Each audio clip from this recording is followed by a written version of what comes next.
नमस्कार, स्वागत है आपका बुलेटिन में। मैं हूं आपके साथ राजश्री थवाईत और चलिए बुलेटिन की शुरुआत करेंगे इस वक्त की बड़ी खबर के साथ। तो हरियाणा में हार पर दिल्ली में कांग्रेस का मंथन। दिल्ली में हुई कांग्रेस की बड़ी मीटिंग। चुनाव में हार की जांच को लेकर कमेटी बनी है। तो पूर्व मंत्री करण दलाल की अध्यक्षता में ये चर्चा हुई है। हारे हुए कांग्रेस नेताओं से कमेटी के सदस्यों ने बात की है। हार के कारण जानकर कमेटी रिपोर्ट तैयार करेगी। रिपोर्ट तैयार करके कानूनी लड़ाई लड़ी जाएगी। तो ये जितेंद्र बघेल कहते हुए नजर आए। तो ये बड़ी और अहम खबर हम आपको बता रहे हैं। हार पर दिल्ली में कांग्रेस ने मंथन किया है। दिल्ली में कांग्रेस की बड़ी मीटिंग हुई है। चुनाव में हार की जांच को लेकर ये कमेटी जो बनाई गई है उसने मीटिंग की है। आपको बता दें, इससे पहले भी कांग्रेस ने मंथन किया था। अब कानूनी लड़ाई लड़ने की बात कांग्रेस कह रही है।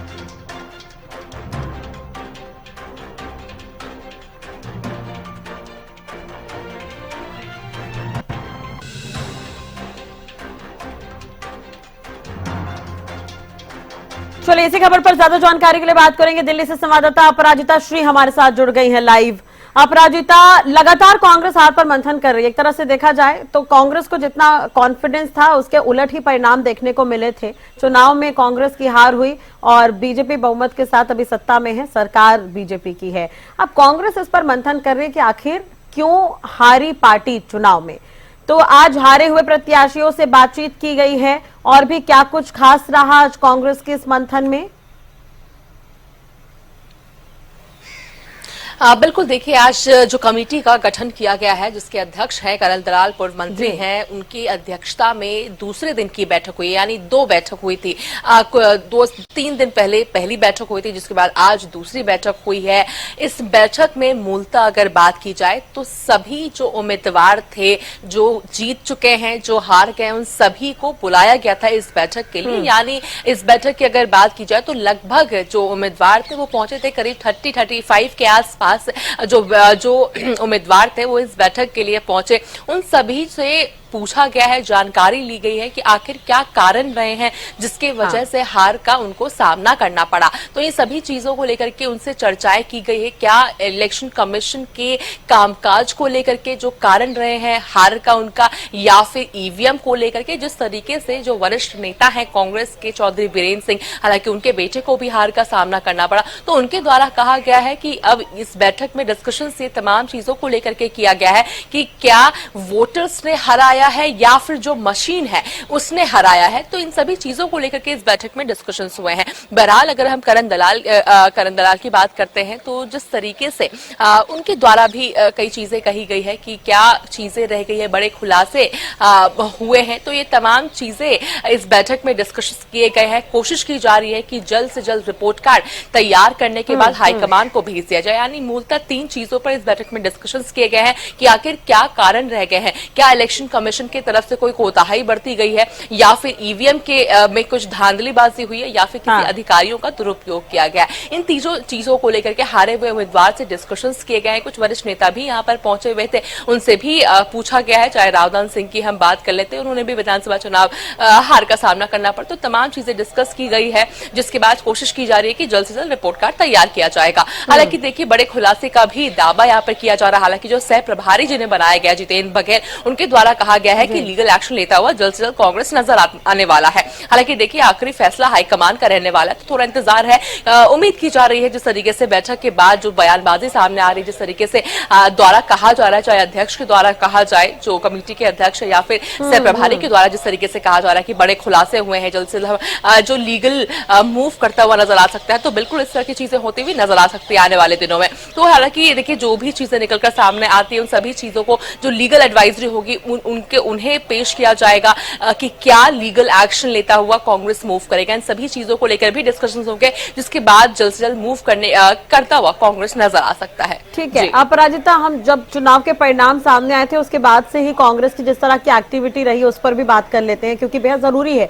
शुरुआत में जब बात हो रही थी तो हाईकमान की नाराजगी से यह सिलसिला शुरू हुआ था कि कांग्रेस ने हार पर मंथन करना शुरू किया। हाईकमान की जो नाराजगी देखने को मिली उसके परिणाम भी सामने आए हैं। फॉर एग्जांपल अगर हम दीपक बाबरिया को ही लेकर चले, कुछ बदलाव किए गए हैं। अब जिम्मेदारी जितेंद्र बघेल को भी दे दी गई है। तो ये तमाम तरह की एक्टिविटी कांग्रेस की रही है। लेकिन आप लगातार ये बैठकों को, मंथन जो हो रहे हैं उसे कवरेज आप दे रही हैं, क्या लगता है आपको, क्या अब ये ट्रैक थोड़ा सा बदला है कांग्रेस का? पहले तो कांग्रेस आपस में ही लड़ती हुई नजर आ रही थी, कई तरह के बयान सामने आ रहे थे, हालांकि वो बयान अभी भी बंद नहीं हुए हैं, उस तरह के बयान अभी भी आ रहे हैं, लेकिन क्या वो ट्रैक कांग्रेस ने बदला है कि अब कांग्रेस कुल मिलाकर कानूनी लड़ाई की तरफ बढ़ने वाली है, एक बार फिर से ईवीएम को ही आधार बनाया जा रहा हो? देखिए, कोशिश पूरी तरीके से, जिस तरीके से ईवीएम को लेकर के चर्चाएं भी हमने देखा था, जैसे ही जो रिजल्ट सामने आया, जिसके बाद लगातार कांग्रेस हमलावर होती हुई नजर आ रही थी। एक और जहां नेताओं के द्वारा एलिगेशंस लगाए जा रहे हैं वरिष्ठ नेताओं के ऊपर कि उनका सहयोग नहीं मिला, इस तरह की चीजें बिल्कुल कहते हुए नेता खुले रूप में नजर आए। हालांकि उसके अलावा भी ईवीएम पर बहुत बड़ा ठीकरा फोड़ता हुआ तमाम कांग्रेस नजर आ रहा है। हरियाणा विधानसभा चुनाव की हम बात करते हैं, जिसको लेकर के पत्र भी लिखा गया था, हालांकि उसे रिजेक्ट कर दिया गया, यानी सही तरीके से इलेक्शन हुआ है इसका दावा इलेक्शन कमीशन के द्वारा किया गया। इसके बाद वापस से लेटर लिखा गया था, तो कहीं ना कहीं इलेक्शन कमीशन से कांग्रेस अब नाराज, हम कह सकते हैं कि एक वहां से कोई कुछ चीजें कांग्रेस को मिलती हुई नजर नहीं आ रही। तो अब कहीं ना कहीं जो एक आखिरी रास्ता कांग्रेस के लिए बचता है वो है कि लीगली मूव करता हुआ नजर आए कांग्रेस। तो बिल्कुल देखिए, बयानबाजी की अगर हम बात करते हैं, अंतर कलह की बात करते हैं, तो वो तो बिल्कुल एक तरफ कांग्रेस की होती ही है। हालांकि जिसका एक मूल रूप से अगर हम देखें तो स्पष्ट रूप से नेता प्रतिपक्ष जिस तरीके से सामने नहीं आए हैं, तो ये तो बिल्कुल नजर आती है कि अभी भी इसका फैसला लेना बचा हुआ है। मगर क्या कारण रह गए हैं कांग्रेस के, मतलब अगर लीगली बात की जाए, ईवीएम की बात की जाए, इलेक्शन कमीशन की बात की जाए, अधिकारियों की बात की जाए, तो उन चीजों पर भी पूरी तरीके से मंथन किया जा रहा है। पहले उन चीजों को लेकर के लीगली मूव किया जाएगा, इसके बाद उम्मीद की जा रही है कि और भी चीजें होता हुआ हरियाणा कांग्रेस में नजर आ सकता है। बिल्कुल ठीक कहा आपने, 13 तारीख से सेशन होना है, अभी तक नेता प्रतिपक्ष जो है वो चुना नहीं गया, लेकिन उसके बावजूद इन तमाम चीजों को छोड़कर कांग्रेस अभी भी अपने हार पर मंथन कर रही है। खैर, देखने वाली बात होगी कितनी लंबी ये लड़ाई रहेगी, कितना लंबा ये मंथन चलेगा, नजर बनाए रखिएगा। अपराजिता, बहुत बहुत शुक्रिया फिलहाल तमाम जानकारी और बातचीत के लिए। लाल जी मौजूद है, हरियाणा न्यूज पर आपका स्वागत है। सर, अगर आज जिस तरीके से कमेटी की बैठक हुई, आपको अध्यक्ष बनाया गया है, तो क्या कुछ चीजें इस बैठक में रही है? इस बैठक के अंदर जो हमारे चुनाव लड़ने वाले कांग्रेस के उम्मीदवार थे और जो जीते हुए उम्मीदवार अपने आप को मानते थे, लेकिन ये अचानक ही हरियाणा के अंदर जो मशीनरी का दुरुपयोग हुआ है, सरकार ने सत्ता का नाजायज फायदा उठा करके चुनाव आयोग को दबाव बना करके इस चुनाव में जो धांधलियां हुई हैं और जीते हुए उम्मीदवार चुनाव हारे हैं, तो उनकी बातें हमने सुनी हैं और अब उन सब बातों को हमें आगे क्या स्वरूप अपनाना है, तो हाईकमांड को हम ये रिपोर्ट देंगे और हाईकमांड फैसला करेगा कि अब हमें कौन सा इसमें रुख अख्तियार करना है। सर, पिछली बैठक में आपने कहा था कि अगर लगता है कि इस तरह की कोई चीजें हुई है, यानी किसी अधिकारियों का दुरुपयोग किया गया है, ईवीएम के साथ कुछ धांधलेबाजी हुई है, तो लीगली भी मूव किया जा सकता है। तो इस कमेटी से क्या निष्कर्ष निकला है? क्या अगर इस कमेटी के स्तर पर बात करते हैं तो क्या लीगली अब तक क्या फैसला लिया गया है कि मूव कर सकते हैं? जी, सब कुछ हो सकता है, लेकिन अब ये फैसला पार्टी ने करना है कि हमें अब किस तरीके से अगली कार्रवाई करनी। आप लोगों के द्वारा क्या निष्कर्ष? हम सारी बातें बताएंगे।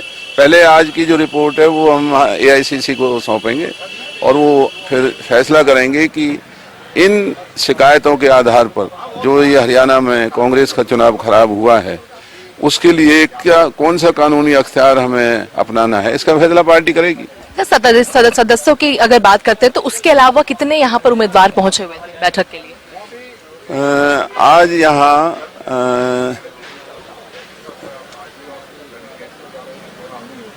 37-38 के करीब हमारे उम्मीदवार यहाँ पर आए हुए। सर, अभी से सीधा आप जाएंगे हाईकमान के सामने, ये रिपोर्ट तो तैयार किया गया? अभी तो हम आपस में अपनी कमेटी की बैठक करेंगे। और भी बैठकें हो सकती हैं? हाँ, कमेटी की बैठक होगी, फिर सारी रिपोर्ट जो बातें आई हैं उनकी रिपोर्ट बना करके पार्टी को हम सौंपेंगे। कोई तारीख जिस दिन बैठक दोबारा होने वाली? अभी कोई ऐसी तारीख नहीं। बहुत बहुत धन्यवाद। तो हम सुन रहे थे करण दलाल जी को, जिन्होंने मीटिंग के बाद एक्सक्लूसिवली हरियाणा न्यूज से बात की है। दिल्ली से कैमरा पर्सन निहाल के साथ अपराजिता श्री, हरियाणा न्यूज पर स्वागत है। आज बैठक हुई है, दूसरी बैठक सर रही है, क्या कुछ चीजें रही इसमें? जो हमारे जिन्होंने चुनाव लड़ा था पार्टी के नुमाइंदे के तौर पे, उनसे आज राय मशवरा करके और चुनाव के दौरान किस तरीके से चुनाव प्रक्रिया में, चाहे वो अधिकारियों की बात थी, चाहे इलेक्शन कमीशन की गाइडलाइन थी, चाहे जो काउंटिंग के दौरान, चुनाव प्रचार के दौरान और वोटों की गिनती के दौरान जो जो चीज़ें उन्होंने एक्सपीरियंस करी हैं, क्योंकि बहुत सारे ऐसे कैंडिडेट्स हैं जो कई चुनाव लड़ चुके हैं, उनका बड़ा पुराना जो है अनुभव है तो उनसे सबसे साझा किया गया है और उन्हीं के अनुरूप जो है कमेटी अपनी रिपोर्ट बना के और जो भी आगे होंगे हम उसमें अपने सुझाएंगे भी और पार्टी जैसे भी दिशा निर्देश देगी उसी के अनुरूप हम कार्रवाई जो है करेंगे, चाहे उसमें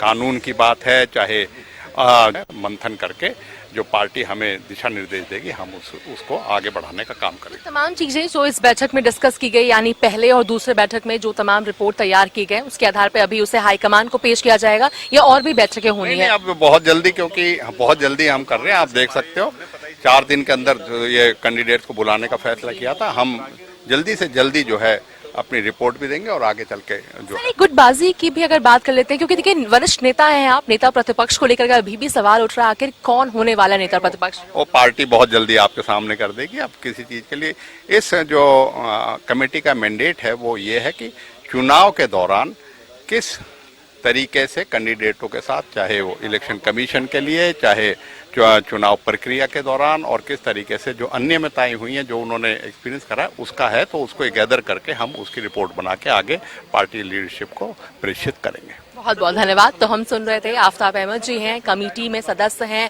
जिन्होंने बताया कि कई जो किस तरीके से अधिकारियों के साथ क्या चीजें रही, क्या उनके अधिकारों का दुरुपयोग किया गया है या ईवीएम के साथ कुछ धांधलेबाजी की है, इन सभी चीजों को लेकर के डिस्कशन इस बैठक में किए गए और बहुत रफ्तार से चीजों को किया जा रहा है और कोशिश है कि जो रिपोर्ट कार्ड है वो जल्द से जल्द हाईकमान के सामने पेश किया जाए।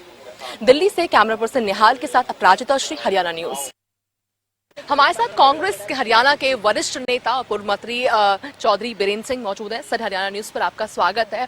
आप इस बैठक में पहुंचे थे, क्या कुछ चीजें सर आपके द्वारा इस समीक्षा बैठक में रखी गई है?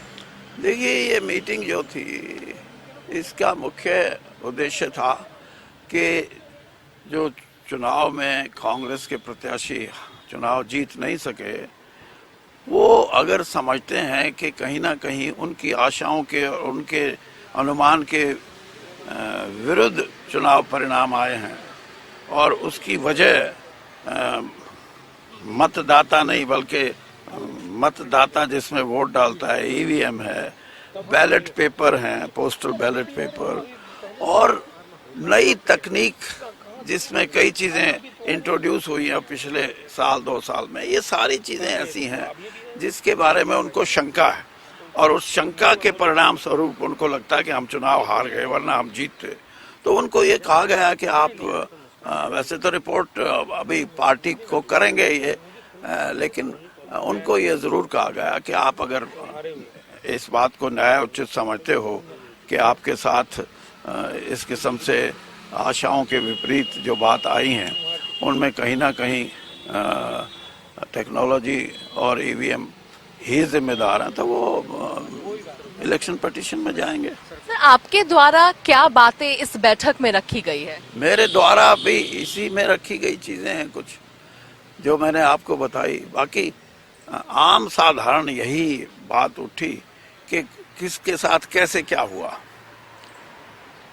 अपने अपने तरीके से सबने। तो क्या आपको भी लगता है कि ईवीएम जो चीजें हैं वो ऐसी वाली चीजें हुई है जिस तरीके के लगातार कांग्रेस के द्वारा एलिगेशंस लगाए जा रहे हैं, चाहे ईवीएम को लेकर के हो जाए या इलेक्शन कमीशन के काम को लेकर के हो जाए, तो क्या आपको भी इस बातों से सहमत है? इलेक्शन कमीशन को तो आप ये मान के चले ना कि सरकार का अंग है, वो संविधान का अंग नहीं है, सरकार का अंग है। बहुत बहुत धन्यवाद। तो हम सुन रहे थे चौधरी बीरेन्द्र सिंह को, जिन्होंने तमाम मुद्दों को लेकर के एक्सक्लूसिवली हरियाणा न्यूज से बात की है। दिल्ली से कैमरा पर्सन निहाल के साथ अपराजिता श्री, हरियाणा न्यूज।